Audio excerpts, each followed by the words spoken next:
Strength and conditioning coach education. Hi guys, hope you're doing well. Today we're going to investigate and have a little breakdown and look at rowing actions, seated rows, and some progressions from that. So what we call a horizontal pull action.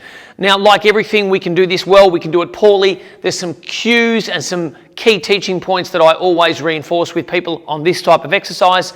Let's have a look at them, let's break it down.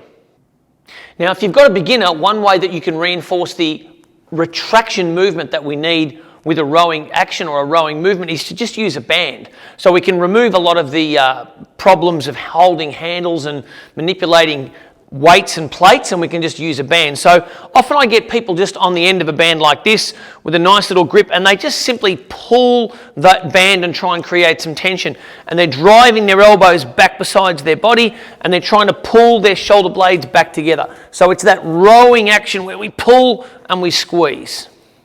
Now, if we're satisfied that the person can retract their shoulder blades well and they've got the basic movement pattern of that upper body, then we can go into a traditional seated row. So I like using a V-grip because it just puts my hand in a nice comfortable position. I have a little bit of a flex at the knee, and from there I want to pull the handles back right into my chest and squeeze those shoulder blades hard. So just keep that movement nice and strict, nice and slow, especially on that eccentric phase, and pull back hard and squeeze. A lot of people will try and overlift with this action. They'll try and create some momentum as they row, but to do it well and to get the best effect out of it, you want to slow it down, you want to keep it strict, you want to hold that position, and you want to squeeze back hard. One modification that I like to use for a seated row is to turn it into a one-arm seated row. Now, you've got to make sure that when people do this that they've got the basic seated row down right, but with the single arm, it just gives you a little bit more rotation at each end of range. So we just want to hold on to that weight, drop the weight a little bit because obviously we've got one arm, reach forward, get a little bit of a stretch through the lat here, and then as we pull back and squeeze, we rotate. So we want to keep this arm out of the way, we want to reach, stretch, engage and pull and row. Now, not only does that give you a slightly more fuller movement of the back, of the lats, but it also creates a little bit of engagement through the obliques as well. So it's not a bad little option. Okay, so one of the more commonly used rowing movements is the dumbbell bent over row. Now you can do that on a bench, you can do it on a dumbbell rack.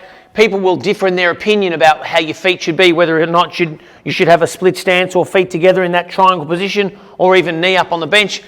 Look, I don't worry too much about that sort of stuff. My real concern is about the retraction of the scapula and also the flat back position. So when I teach a rowing movement, I tend to get people down onto the rack like this. I prefer to have that sort of staggered stance, and then from here it's retract and row, and then stretch again. Retract, row, and stretch again. Now you can start to put that into a more fluid, smoother action as you start to get a little bit more control over your technique. But that is a dumbbell bent over row. That's one of the more commonly used ones, and I think a really valuable exercise. And then finally we get into the hardest of all of the rowing movements in my opinion, and that is a barbell bent over row.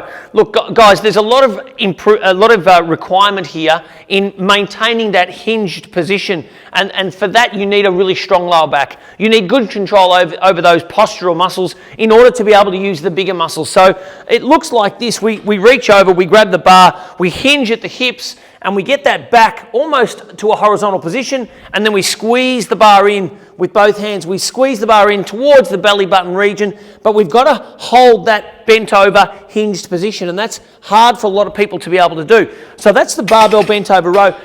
Great exercise, one of the best exercises for developing overall back strength and back thickness. But you really have to have good control over your body, and you've got to be able to hold that hinged position. You've got to have good strength around your lower back region, good movement, but I would put it in that advanced category. So to finish, that's just a quick overview of some of the basic rowing actions and rowing movements that you can use from a beginner through to an intermediate through to an advanced level.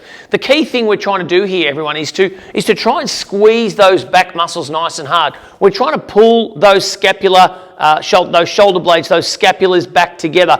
And there's a requirement there for some smaller postural type muscles to be working and to do their job, so the bigger force producing muscles can actually do their job. So it's quite complicated.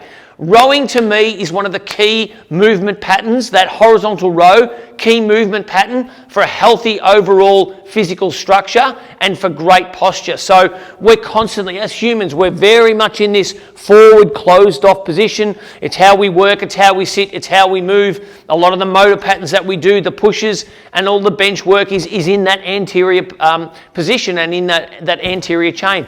We need some strength through here, the posterior chain, the retraction. We want to stand up tall. We want to pull those shoulders back. So don't neglect the back work. Make sure you know how to row. Make sure you know how to do it properly.